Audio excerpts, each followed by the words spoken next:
Selamat malam, sepertinya judi online kian marak tidak pandang bulu. Masyarakat bahkan artis juga disasar untuk promo judi online. Promo judol, Satbor dihadang, artis melenggang. Ini yang menjadi tanda tanya besar, apakah betul ada diskriminasi dalam penegakan hukum di tanah air mengenai judi online. Dan yang kami aneh, judi online di tanah air bak tumbuh subur. Satu ditebas, diblokir, ribuan bermekaran.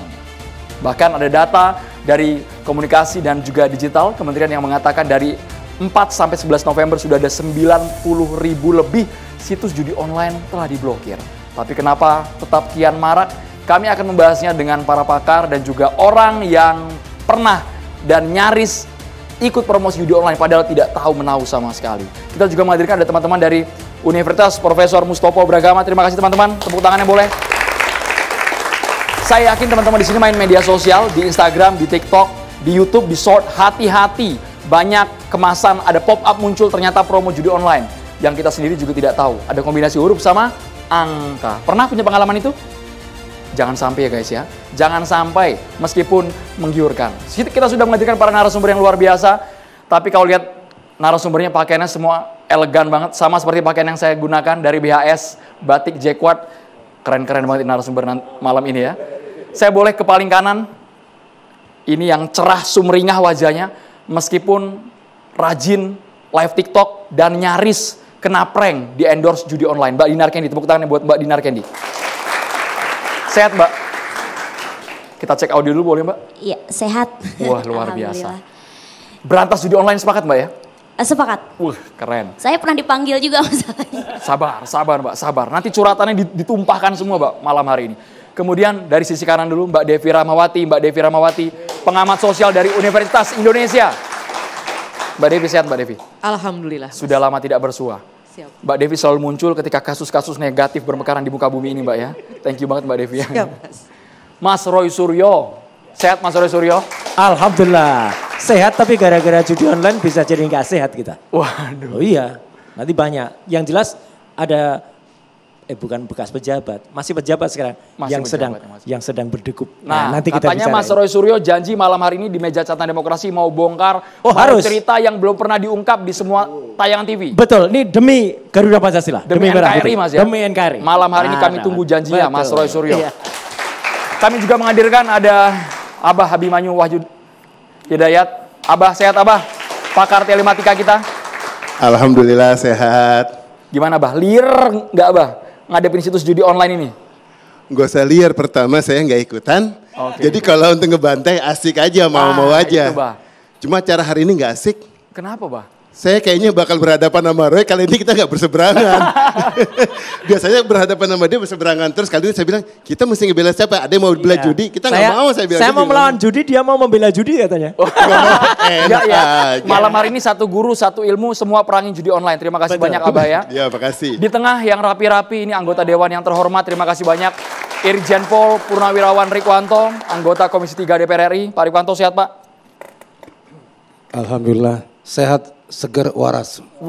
Sehat, seger waras. Apalagi ketika Pak Kapolri tadi di DPR bilang siap mundur kalau memang terlibat judi online. Ya, betul. Sangar ya Pak ya? Harus begitu. Luar biasa Pak Rikwanto. Dan juga Mas Abraham Srijaya, anggota Komisi 1 DPR RI. Mas Abraham, sehat Mas? Sehat Pak. Yang terus-terusan speak up untuk memerangi judi online. Saya boleh langsung ke Mas Roy Suryo. Janjinya langsung saya tagih Mas malam hari ini. Kabarnya mau membuka informasi cerita dari dalam yang tidak diketahui banyak orang. Tabir judi online yang marak di tanah air. Iya, jadi sebenarnya saya beruntung ya punya generasi penerus di Komisi 1 kayak Mas Abam ini yang berani speak up. Karena memang kuncinya nanti harus keberanian Komisi 1 ketika dengan mitranya sekarang, yaitu Komdiji. Dan alhamdulillah juga Menkom Diji sekarang kan bekas Komisi 1, Mbak Mutia. Jadi sekarang bukan kemudian dengan hanya mitranya saja, ya, tapi dulu yang pernah ada dengan mitra dengan Komisi 1 itulah yang sekarang di Kementerian Koperasi itu tetap harus dikejar. Ya, karena gini ceritanya. Mas Roy hati-hati Mas Roy. Oh iya enggak ini. Kok langsung ngegas ke mention ke nama itu sih Mas Roy? Saya belum nyebut nama lo ya. Nama jabatannya udah disebut Mas. Jabatannya udah disebut Mas. Kok langsung mengarah ke sana gitu Mas Roy? Enggak, karena jalan ceritanya begini supaya teman-teman tahu semua. 2016 ya sebelum 2015 pada saat 2013-2014 kami dulu di Komisi 1 ketika saya masih, kita dulu merencanakan benar bahwa pemerintah tuh harus bisa punya alat yang canggih yang bisa kemudian mendeteksi, melakukan crawling terhadap nama-nama situs apapun ya, baik itu pornografi maupun itu perjudian. Akhirnya alhamdulillah 2017 kita berhasil beli ya, dan tanggal 3 Januari 2018 mesin crawling itu yang namanya ICE ya, itu kemudian bisa beroperasi di Indonesia. Mesin itu harganya 250 miliar Mas, itu uang rakyat loh ya. Itu uang rakyat. Masih ada mesinnya? Masih, ini yang menarik. Mesin itu kemudian singkat kata digunakan dan ketika kita COVID, ketika kita COVID, mesin itu ada SOP yang kemudian bisa dioperasikan di remote dari work from home. Nah ketika bisa work from home, inilah kemudian timbul peluang.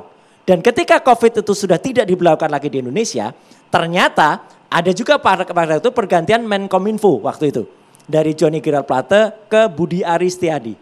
Nah dia dilapori sebenarnya mesin ini bisa nggak tetap di remote. Konon kabarnya, tolong diverifikasi kalau perlu nanti pada saat pemanggilan dia.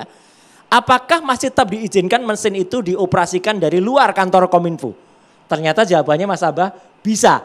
Masih boleh aja, biarin aja. Nah itu timbul peluang. Makanya tahun 2022, 2 tahun berjalan, mesin itu bisa berjalan di remote dari luar yang kemarin kemudian kita bongkar, polisi bongkar, yang kemudian dapat di gedung yang disebut gedung satelit itu, gedung di Bekasi itu. Nah, jadi kuncinya sebenarnya kepada siapa yang melakukan approval terhadap alat itu bisa digunakan di luar, dan alat itu kemudian bisa melakukan pendeteksian, misalnya dapat 5.000 nama, 5.000 itu sayangnya masih bisa diintersepsi oleh orang. Dipilih-pilih. Nah kemudian dari 5.000, 4.000 kemudian ditutup. Kemudian yang 1.000 dilakukan deal. Mau bayar nggak?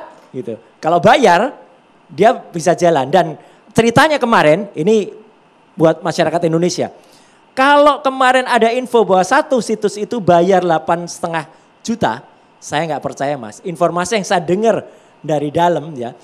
Mahal Mas, satu situs tuh kalau nggak ditutup bayarnya 25-an juta gitu loh. Jadi kalau itu 1.000 situs, kalikan saja sebulan tuh 250 miliar gitu loh. 25 miliar. Nah itu kali berapa sudah 2 tahun ini. Jadi makanya saya mendukung penuh ya statement Pak Kapolri ya. Tadi Pak Listio Sigit mengatakan kalau siapapun harus diperiksa termasuk mantan pejabat yang memberikan approval itu. Itu Mas. Mesin crawling, nanti secara teknis mungkin dijelaskan lebih sederhana. Ya. Mas Suryo, ini mesin canggih yang fungsinya apa sehingga bisa mendapatkan database banyak situs judi online? Canggih banget dan itu uang rakyat Mas. Jadi kalau sekarang orang mengatakan kan Mas, judi itu kan gak merugikan negara, yang rugikan masyarakat. Enggak dong, orang-orang yang menggunakan mesin buat dengan uang APBN yang diperjuangkan oleh Komisi 1. Waktu itu untuk beli dan kena digunakan untuk berkhianat kepada rakyatnya, itu yang harusnya ditindak tegas banget Mas gitu. Jadi itu namanya korupsi gitu loh. Jadi artinya jangan sampai kemudian, nah ini saya pakai baju ini ada artinya Mas. Ini mau kan, buka baju buka kancing apa artinya nih? Buka kancing artinya apa? Sambil berdiri boleh? Sambil berdiri? Di dalam Garuda Pancasila. Oke. Ini negara kita mungkin nggak bisa maju kalau di dalam tuh masih ada trias koruptika. Wah ini. Nah, wah, ini harus kita lawan. Suryo mau berubah nih kayak Mas Suryo. Ini harus kita lawan. Trias koruptika. Jangan sampai masih ada. Saya percaya kalau Mas Abam dan Pak Ariwanto ini enggak ya. Jangan sampai anggotanya di dalam tuh ikut-ikut legislatif, ya. Kemudian eksekutif dan juga yudikatif. Jadi kita harus lawan ini. Carta Demokrasi terima kasih sudah ngangkat ini menyelamatkan masyarakat. Cocok. Baju sudah disiapkan ternyata. Ini langsung mengarah ke legislatif. Ini legislatif yang sesungguhnya bukan legislatif tulisan di baju Mas Suryo. Mas Abraham. Yang baru terima kasih, di Komisi 1 DPR Mas. Ya. Kira-kira upaya untuk membongkar judi online gimana Mas Abraham? Ya jadi pertama-tama saya ucapkan apresiasi yang setinggi-tingginya kepada Bu Menkom Diki. Karena tadi sore saya sama Pak Rikwanto habis ketemu Bu Menteri. Jadi Bu Menteri berkomitmen untuk membuka pintu seluas-luasnya agar kepolisian bisa masuk dalam kementerian dan menyidik. Ingin membongkar tuntas sampai ke ujung-ujungnya. Nah yang kedua ingin saya sampaikan, terkait 18 orang yang tertangkap ini oleh Polda Metro Jaya, sebetulnya ada yang perlu disyukuri juga dari pihak kami karena apa? Untung ini terungkap sekarang. Kalau setahun dari sekarang, Bu Menteri kita nanti yang pasti kena bully. Pak. Karena apa? Ini sistematis, Pak.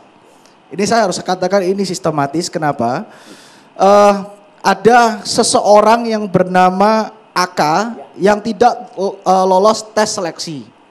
Yang katanya setelah tidak lolos tes seleksi dijadikan TA. Tenaga ahli. Tenaga ahli, ya kan. Kami ini di DPR, Pak, kita punya TA, itu minimal persyaratan itu S2, Pak. Nah, orang yang namanya AK ini SMK, Pak. Itu satu. Terlepas dia skillnya baik atau tidak, secara administratif ini tidak cacat ini. Nah, yang kedua, pertanyaannya, apakah si AK ini menerima uang dari negara? Apakah dia digaji dari negara? Kalau misalnya dia digaji dari negara, pertanyaannya kapasitasnya dia digaji dari negara itu apa? Dan yang kedua, siapa yang meloloskan dia? Tidak bisa kita mengatakan, oh ya ini kita loloskan karena skillnya. Kalau itu terjadi kesalahan, itu tanggung jawab orang yang meloloskan. Yang merekrut? Yang merekrut. Okay. Kenapa? Ada jurisprudensinya, Pak. Saya dulu advokatnya Mensos. Pada waktu saya masuk ke tim hukumnya, itu kalau nggak salah PLTK Biro Umum atau PPK-nya, itu diputuskan secara sepihak oleh mantan menteri. Dan itu dijadikan bukti di fakta persidangan. Nah, yang kedua yang ingin saya sampaikan, kenapa kok saya ingin agar kepolisian ini harus membuka. Saya nggak ada permasalahan dengan mantan menteri yang lama. Tapi kenapa ini harus diperiksa? Karena saya harus, kami dari Komisi 1 sebagai mitra kerja Menkom Digi, kita tidak ingin agar praktek ini diulangi kembali, Pak. Kita ingin tahu ujungnya sampai mana. Karena apa? Orang yang bernama AK ini disebutkan oleh pihak kepolisian mampu melakukan pemblokiran. Loh, pertanyaan saya, Pak. Yang melakukan pemblokiran itu dilakukan oleh Dirjen Aptika atau TA, Pak? Karena peraturan Menkom Info 19 tahun 2014 yang melakukan pemblokiran itu namanya Direktur Jenderal. Secara SOP itu sudah salah. Dan SOP ini dibuat, pertanyaan saya, siapa yang buat SOP?